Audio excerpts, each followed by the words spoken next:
Pemirsa, usulan penghentian sementara operasi KRL oleh pimpinan 5 daerah ditolak oleh Kementerian Perhubungan. Kementerian Perhubungan memutuskan tidak menghentikan operasional KRL di wilayah Jabodetabek.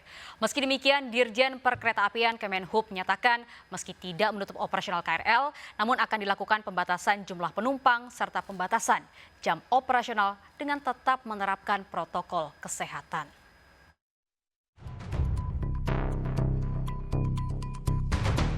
Usulan 5 kepala daerah untuk menghentikan sementara operasional KRL tak dikabulkan oleh Kementerian Perhubungan.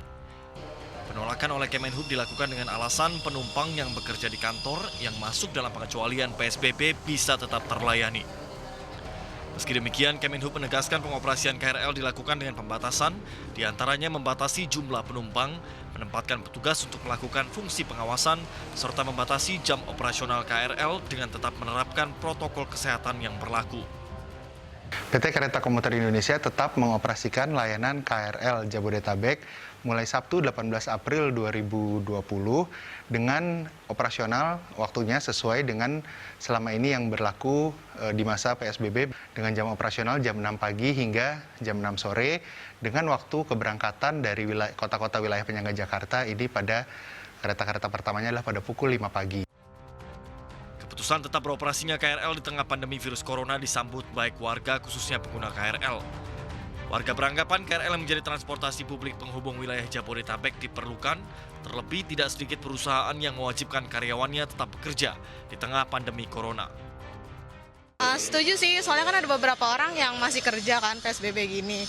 Kantornya nggak ngebolehin libur, jadi lebih baik emang masih dioperasiin sih. Tetap beroperasi, mungkin dibatasin aja sih sesuai peraturan dari pemerintah sekarang aja. Kalau kekhawatirannya. Sebelumnya usulan 5 kepala daerah di Jabodetabek agar operasional KRL di-stop sementara muncul akibat masih banyaknya antrean penumpang di stasiun yang berpotensi memperluas penyebaran virus corona dan membuat PSBB tidak efektif. Namun usulan ditolak mentah-mentah oleh Kementerian Perhubungan.